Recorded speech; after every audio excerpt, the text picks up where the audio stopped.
Llegué a la traducción de, como muchas veces pasa, creo que es el caso de muchos traductores, que no son traductores profesionales, como es mi caso. Yo estudié letras y después filosofía en Alemania. Nunca no terminé allá, pero allá mismo empecé a traducir un poco por casualidad, no por falta de interés por la lengua, sino porque había hecho otros caminos antes, pero bueno, en principio empecé a traducir lo que me viniese a la mano, desde manuales de cosas para, digamos, objetos electrodomésticos para España, hasta descripciones de hoteles hacia el final de mi estadía en Alemania. Y un poco la vuelta a Argentina también tuvo que ver con esto, es decir, bueno, acá hay un modelo que se acabó, que es trabajar para España desde Alemania, y efectivamente volví a Argentina en 2005 y fue la confirmación de que era la decisión correcta, porque inmediatamente empecé a trabajar como traductora, y hasta hoy, hasta el 2014, digamos, por supuesto hubo baches, pero digamos, hice de todo, pero en general ya trabajando para editoriales. Así que fue una forma, digamos, de elegir un modo de ganarse la vida, y a la vez de perfeccionar ciertas cosas, ciertas inquietudes. Y dentro de la ficción, yo empecé traduciendo ficción, novelas de todo tipo, tamaño y color, digamos, mejores o peores vistas desde el canon literario. Pero finalmente después me especialicé en filosofía, y en filosofía alemana, digamos. Y bueno, eso digamos, me di cuenta de que había un nicho laboral ahí, y empecé a pensar la traducción de otra forma muy distinta a como la venía pensando antes. Es decir, que esos textos me obligaron a ver la traducción de otra forma y a hacer una reflexión seria sobre el trabajo de traducir. Descubrí con el tiempo que había una especificidad, por decir así, de la traducción de no ficción, y en especial de filosofía, porque, como yo digo, la filosofía, digamos, se propone algo que hoy está un poco desgastado como instrumento y como idea, que es la idea de la verdad. Es decir, que aunque no la alcance, es siempre su horizonte, o aunque sea, digamos, menos evidente esa búsqueda, siempre está como su puesto final. Y entonces la traducción necesariamente se ve enfrentada con problemas que no ocurren en otras áreas de la traducción. Es decir, que la traducción de filosofía, según como yo la veo, es de alguna manera un enorme acelerador de urgencias de la traducción, ¿no? La traducción está llena de paradojas, por supuesto, ¿no? Hay miles de discusiones teóricas sobre cómo, qué pasa al momento de traducir, si se traducen lenguas o no, digamos, lenguas en el sentido de idiomas, si se traducen contenidos, si se hacen simplemente equivalencias y todas las cosas que sabemos que existen en la teoría de traducción. Bien, la traducción de filosofía pone todo eso sobre el tapete, y lo que me pasó a mí especialmente es que yo hice todo esto por mí misma, digamos, es decir, pero, digamos, el trabajo de traducir venía con esas preguntas. Entonces, por ejemplo, cuando tuve que traducir yo me especialicé en la Escuela de Frankfurt, y cuando tuve que traducir a Benjamin, pero después sobre todo a Adorno, me di cuenta de que había que trabajar de una manera especial, o sea, que había que desarrollar una técnica especial de traducción para afrontar esos textos. Y ahora me pasa lo mismo porque tengo que traducir a Heidegger. Es decir que, bueno, todo eso genera desafíos que, por supuesto, no son distintos, y a la vez no quiero decir que la traducción literaria no los tenga, ¿no? La traducción literaria tiene otros desafíos. Y bueno, y me interesa, justamente porque está devaluada la idea de verdad, me interesa ponerla de vuelta sobre el tapete. Es decir, que animémonos a decir que ese es el horizonte de la filosofía, en cualquiera de sus términos, porque cuando uno niega la verdad también está, eso es una vieja paradoja griega, también está diciendo una verdad, que es que la verdad no existe, ¿sí? Entonces, no podemos escaparnos de eso, y creo que la traducción es maravillosamente ágil y creativa al momento de volver a hacernos esas preguntas. Es decir, ¿cómo hago para decir la verdad en otra lengua sin el atajo de la ficción, ¿no?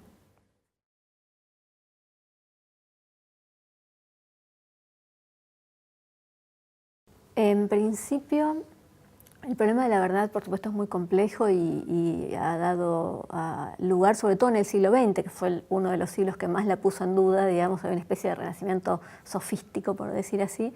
Entonces se ha discutido y hay un montón, por supuesto, de análisis que no podemos reponer ahora y que yo creo que soy incapaz de hacerlo también.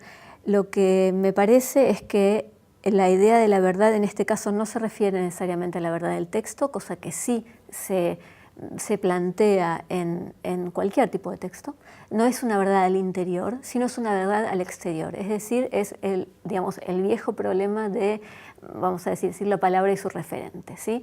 Por supuesto que hay un montón de, en la filosofía sobre todo, hay una dimensión en donde eso no se da con referente porque los objetos de la filosofía son conceptos, entonces no hay nada que yo pueda ir a denotar directamente y a señalar con un dedo. La deixis se acaba, por decir así técnicamente.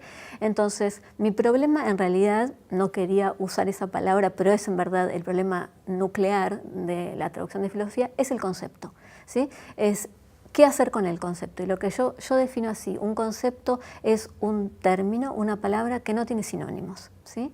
Es decir, que la traducción literaria, ficcional u otras, muchas veces puede hacer uso de sinónimos y hace usos y embellece, mejora o hace todos esos procesos que están muy estudiados. Mientras que en la traducción de filosofía eso no puede ocurrir. Tengo un concepto y ese concepto tiene un doble valor, por decir así, no en el sentido de que tenga dos, digamos, que denote dos cosas distintas, sino que, digamos, habla del mundo, pero actúa como una especie de personaje filosófico, como dirían algunos filósofos franceses, ¿sí? Es decir, que yo tengo que dar cuenta de eso. Pero pensemos que hay muchos traductores de filosofía en el mundo que han traducido a los grandes autores, a Adorno, a Benjamin, a Heidegger, ¿sí? Todos esos traductores de filosofía, imaginemos las Américas y España, son muchísimos, ¿sí?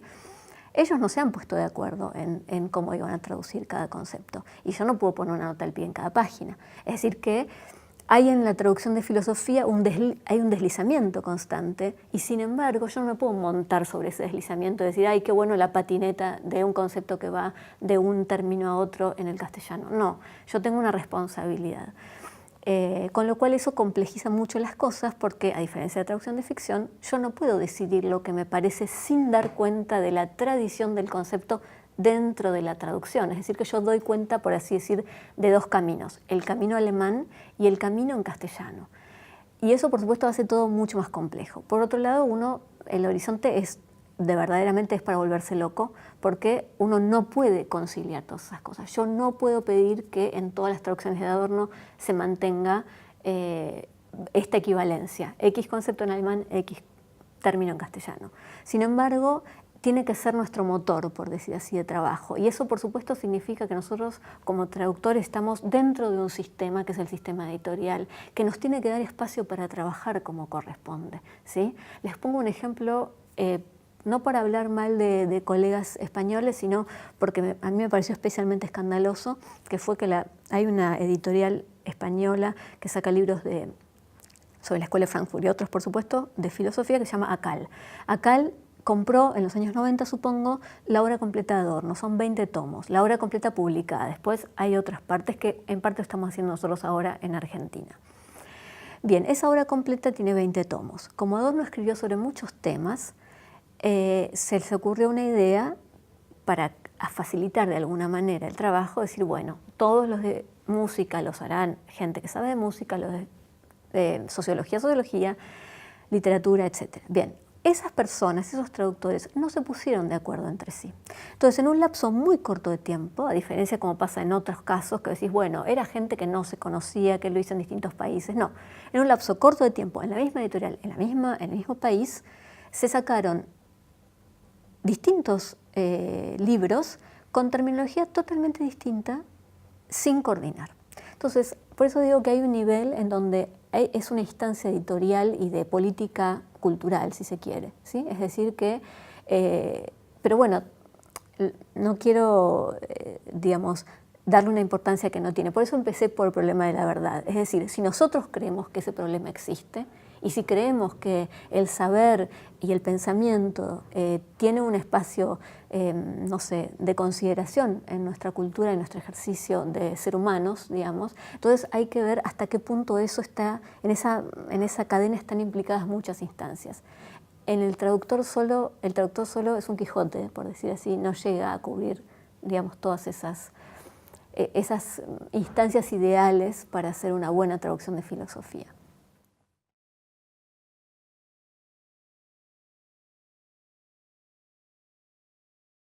Bueno, hay muchas cosas. Cuando uno habla con traductores o con estudiantes de letras o de traducción, es interesante porque surgen nociones muy curiosas, y una de esas nociones es la de lo intraducible, ¿no? Que en el caso de la traducción de poesía, bueno, habría que discutirlo, ¿no? Yo soy muy prudente, yo no soy traductora de poesía y trato de no meterme en eso, porque realmente pone en juego misterios importantes de las lenguas.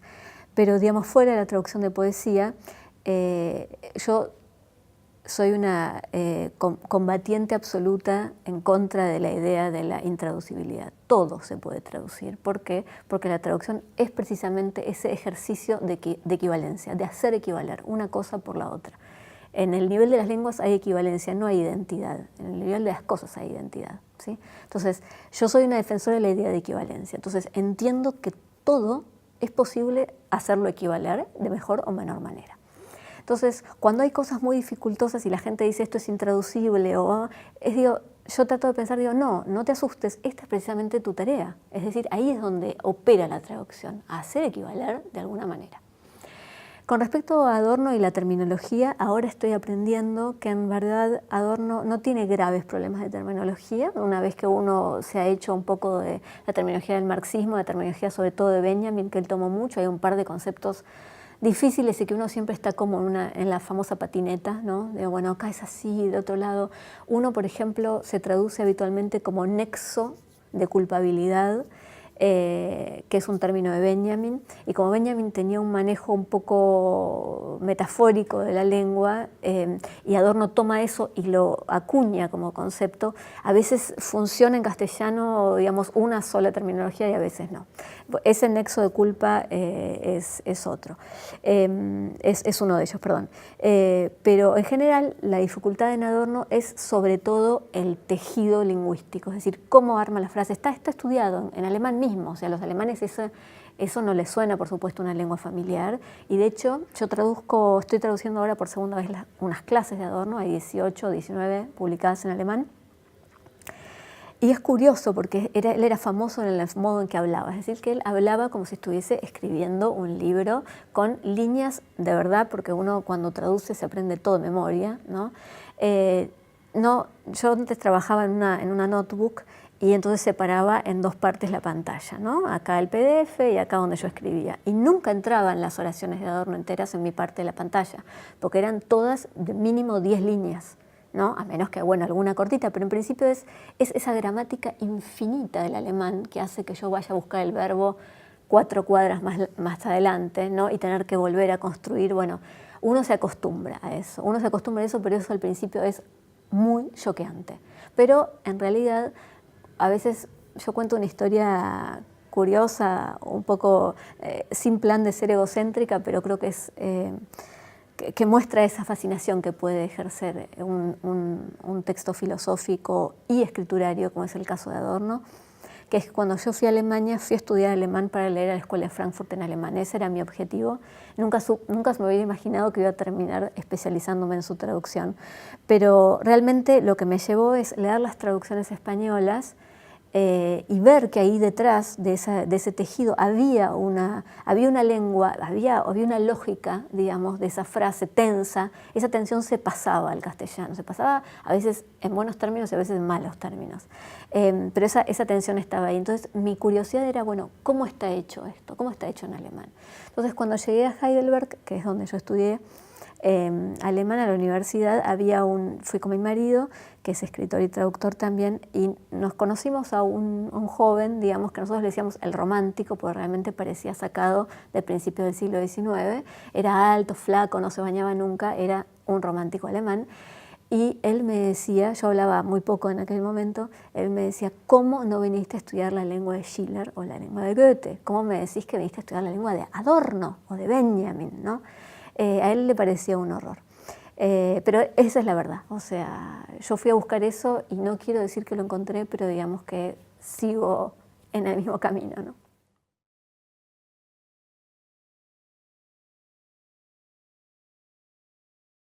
Sí, sí, la tarea del traductor de Benjamin es uno de los textos más famosos de teoría de la traducción.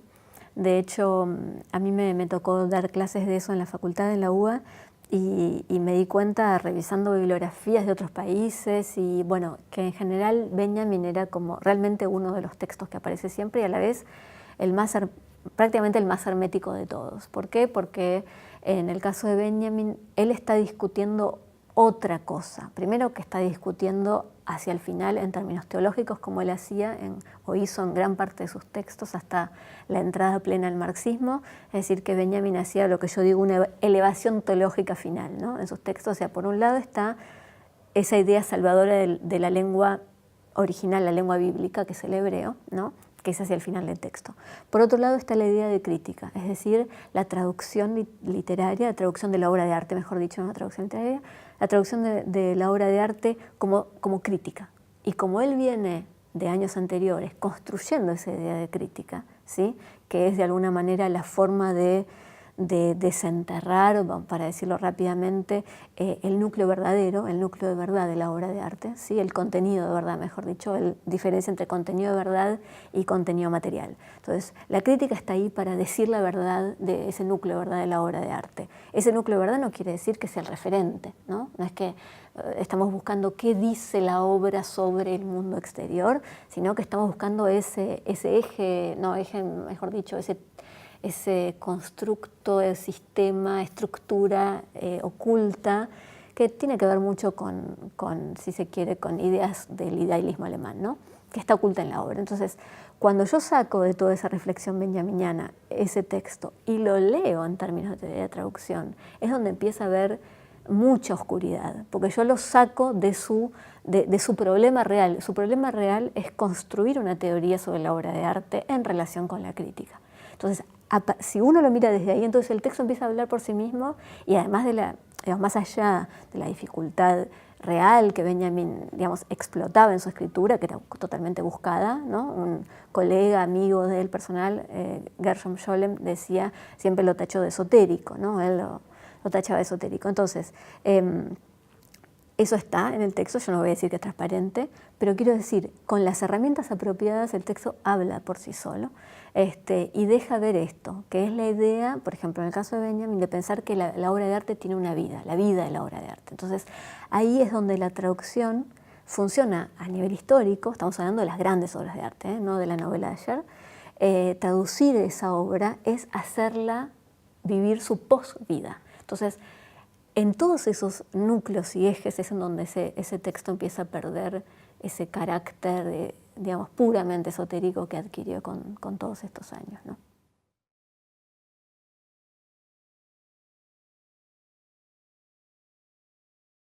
Yo estoy escribiendo ahora un libro sobre Benjamin, porque me encargaron un libro sobre Benjamin. Así que es mi tema de estudio de muchos años. Entonces vamos a tomarnos un café. Sí, con mucho gusto. Yo soy una apasionada sin ser apologética. Yo no soy de esas personas que Benjamin resolvió la historia de la cultura. No, Benjamin hizo un trabajo increíble y vio cosas que fueron muy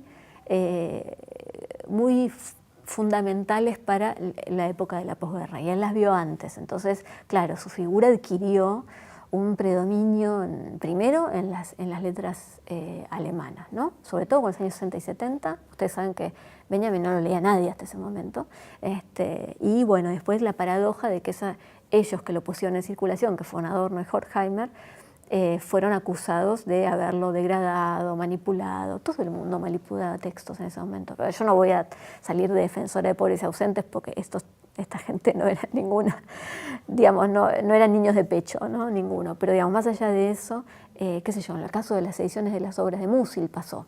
O sea, que es así, que se sabe que hubo operaciones de edición que hoy en día nadie defendería. Hoy no se hacen así las cosas. Entonces, La paradoja es que Adorno y Horkheimer, que más o menos lo bancaron durante mucho tiempo y después lo editaron, en los años 60 y 70, con el movimiento setentista en Alemania, claro, ellos habían quedado en un lugar que ahora no, es muy largo de reponer, un lugar político en Alemania que era complicado, entonces vino el setentismo y lo acusó de básicamente haber hecho con Benjamin, con el legado de Benjamin, lo que querían, etcétera, etcétera.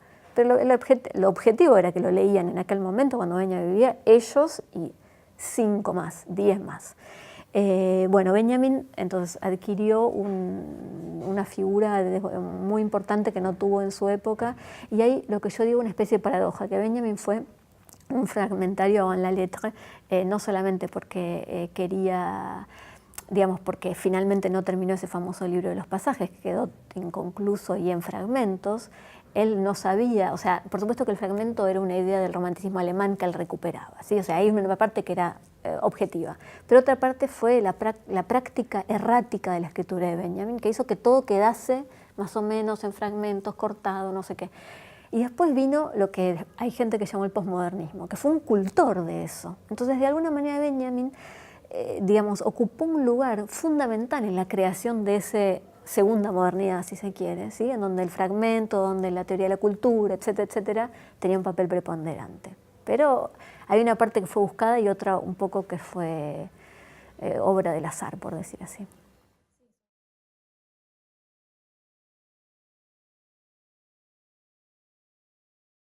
Murena fue un gran traductor, ustedes saben, fue el primer traductor de la Escuela de Frankfurt, hizo un trabajo maravilloso.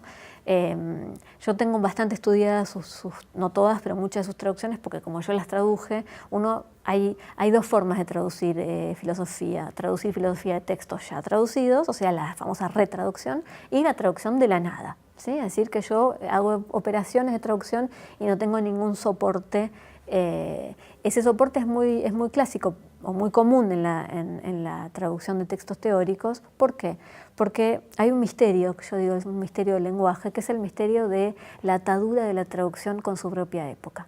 No es falso decir que la traducción se vence en cierto sentido, es decir, que tiene una vida más corta que la obra de arte.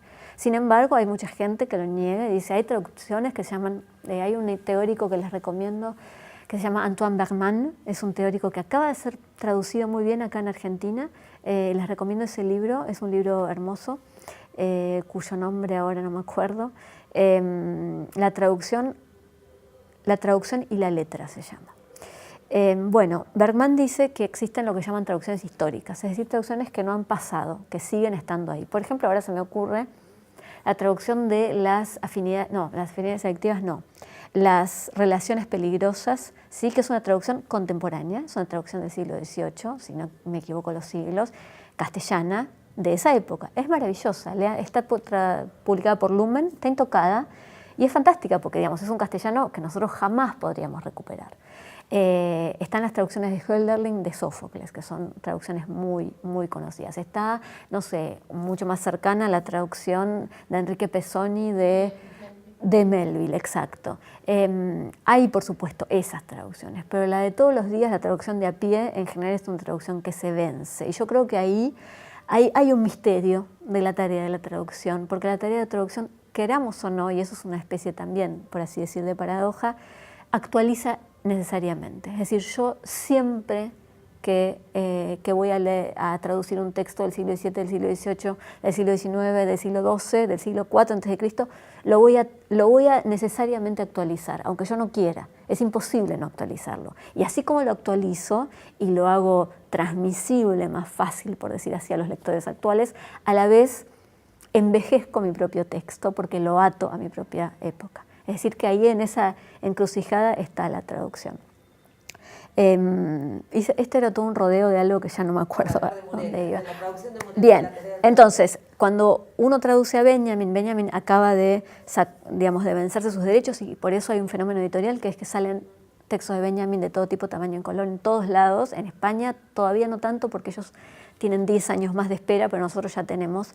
Entonces han salido muchísimas traducciones. Como yo hice varias de esos textos, uno trabaja del siguiente modo en general o idealmente. Es decir, uno hace su propia versión y después coteja con lo ya existente. Entonces Murena para mí siempre fue una referencia.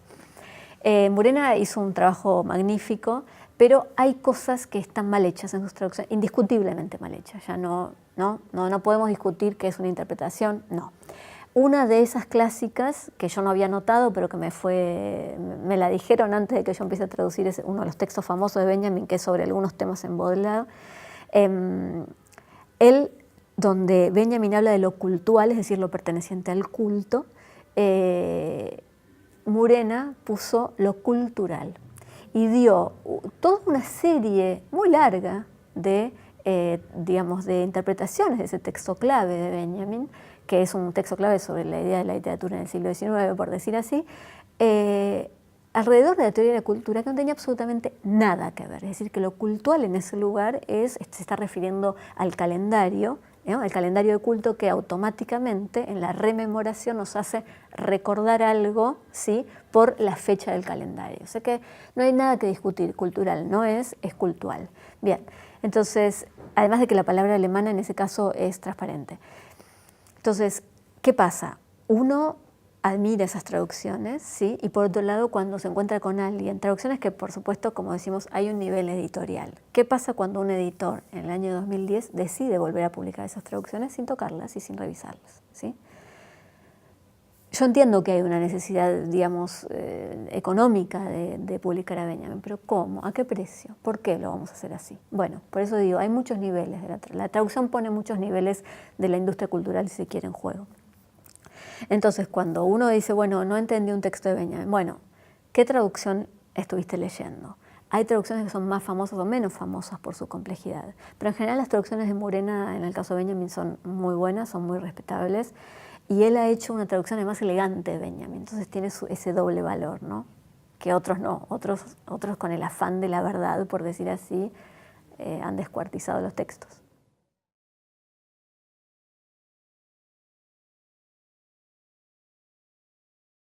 Cuando yo empecé a traducir, yo ya escribía ficción y la verdad es que uno de los grandes peros de dedicarme a la traducción profesionalmente era precisamente que tenía un miedo enorme y fundamental de que esas traducciones se pisasen con mi tarea, digamos, de tratar de hacer libros de ficción que me pareciesen, no sé, que me valiesen la pena a mí, digamos, ¿no? Que no era simplemente sentarse a contar una historia que se me había ocurrido ayer. Entonces, con ese compromiso, por así decir, con la escritura, me costaba mucho la idea de decidirme a traducir literatura y por una falencia, ¿no? O sea, no por culpa de la traducción, sino por culpa mía. Entonces empecé a traducir deliberadamente novelas muy malas, del inglés sobre todo, esas famosas novelas donde en la tapa está la mujer con el cabello al viento y el hombre fornido que la agarra. Y me acuerdo de una editora con la cual después tuve una amistad. Ella era una excelente editora que me enseñó muchas cosas sobre la traducción real, ¿no? En las editoriales reales. Entre otras cosas me enseñó que esos libros por supuesto había que mejorarlos porque estaban pésimamente mal escritos. Y yo era como, ¿cómo no? Yo voy a cambiar, y sí, aprendí que en esas traducciones sí, después por supuesto en la filosofía o en otras para nada. Y ella un momento me preguntó, ¿cómo de vuelta querés hacer otro de estos textos espantosos, ¿no? Y yo le decía sí, porque lo hago como en automático. Bien, después descubrí que eso era una especie era un ser kamikaze de mi parte, porque era desgastante a nivel emotivo, por decir así, reescribir tonterías, pero un poco dedicarme a la traducción de filosofía de alguna manera realmente me liberó, porque yo tengo esos dos campos bien delimitados, es decir, que a mí no me pisa traducir Adorno y tratar de escribir un libro. Me pisa en el sentido de que me lleva muchísimo tiempo traducir, me lleva un compromiso intelectual muy grande, y yo vivo con en mi horizonte ideal, es decir, bueno, voy a empezar a traducir 4 horas y a escribir 4 horas, pero todos los años me lo propongo y todos los años fracaso, después de 3 o 4 semanas de haber caído con terribles migrañas, dolores de cabeza, no puedo vivir, me quiero suicidar, y digo, bueno, tenés que empezar de vuelta a decir, bueno, termino un proyecto, empiezo con otro y trato de sobrevivir de alguna manera. Pero yo creo que la traducción en general, para cualquiera que le guste la lengua, es maravillosa, ¿no? Es maravillosa a pesar de que nos deglute en muchos sentidos, ¿no? Pero nos hace pensar cosas muy valiosas.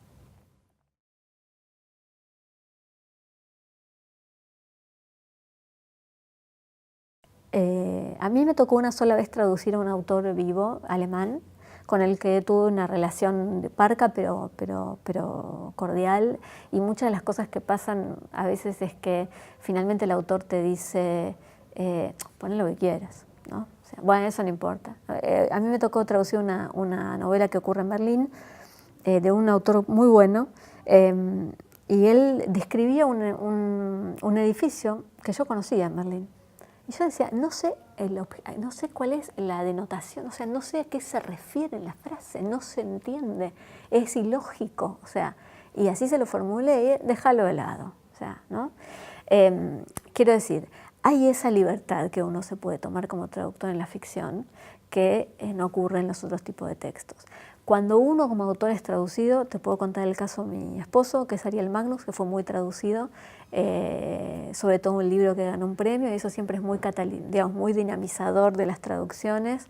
Y te pasan las cosas más curiosas, más lindas, ¿no? Y lo más ajeno. Y también ese efecto de decir, bueno, fui traducido al checo. Bueno, me alegro mucho.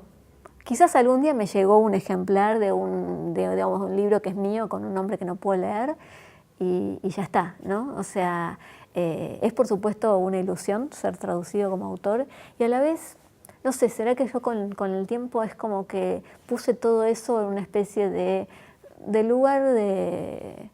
Esa es la carrera del escritor, que el escritor tiene esos lujos para darse, ¿no? Que por supuesto no los quiero, ojalá que me toque, pero digo, hay como una especie como de efecto de internacionalismo que finalmente uno está en su casa detrás de su escritorio haciendo su trabajo, ¿no? Y nada más que eso.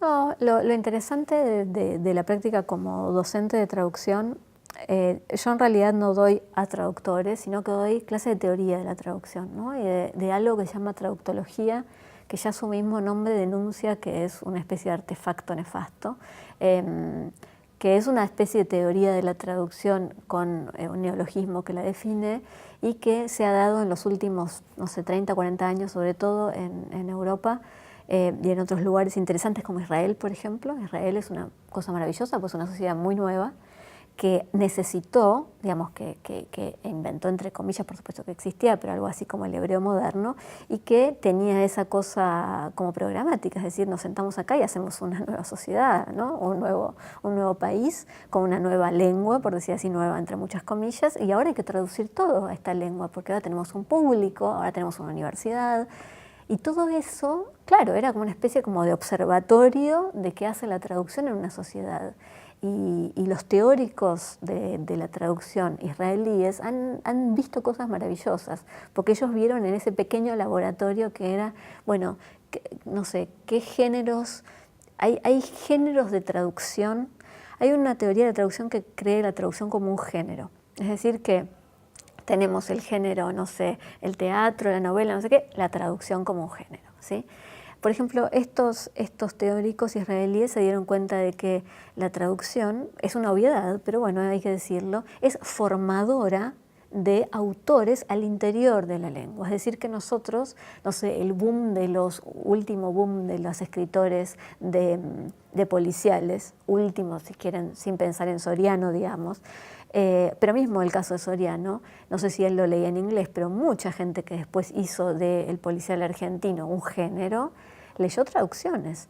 Y ellos estudiaron en Israel, por ejemplo, cómo esas matrices de traducción sirvieron para generar literatura. Es decir, que ellos lo que estudian en realidad es cómo la traducción funciona dentro del sistema literario y cómo hace a la lengua a un nivel que sobrepasa a la traducción.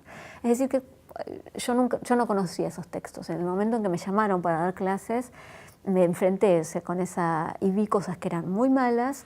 El 80-90% de las teorías de traducción son pésimas. ¿Por qué? Porque hay gente que tiene poca formación filosófica, esto no lo pongan, poca formación filosófica y mucho afán de justificar sus sueldos en las universidades, ¿sí?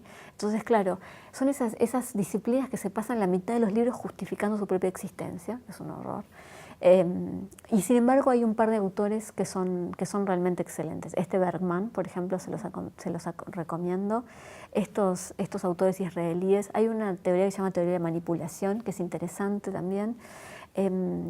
Pero en tal caso, a mí me interesa mucho la teoría de la traducción, porque me interesa la filosofía en general, y me gustaría también algún día poder escribir algo sobre eso, si tuviese 48 horas al día. Pero en principio la gente... La reflexión final en realidad es que hablar de traducción también para público no especializado es siempre muestra de que hay algo ahí que hace que la gente se entusiasme y se interese. Y como en comparación, por ejemplo, con reuniones de escritores que hablan sobre textos de ficción, digamos, discutir sobre la traducción genera como un acaloramiento en el mejor de los sentidos, ¿no? Desde autores, como me ha pasado en alguna mesa, de una autora francesa que explicaba cómo habían traducido la primera línea de su novela en la editorial Anagrama, que no sé si ustedes saben, pero es legendaria por haber hecho, no sé si, ahora no quiero pronunciar mi juicio ahora, pero digamos, en los años 90 haber hecho desastres con muchos autores. Bueno, ella fue víctima de una de esas operaciones de traducción. Y eso inmediatamente genera como una especie como de interés en el público y de discusión. Así que en principio creo que es un buen momento en ese sentido para hablar de la traducción, entre gente no especializada también.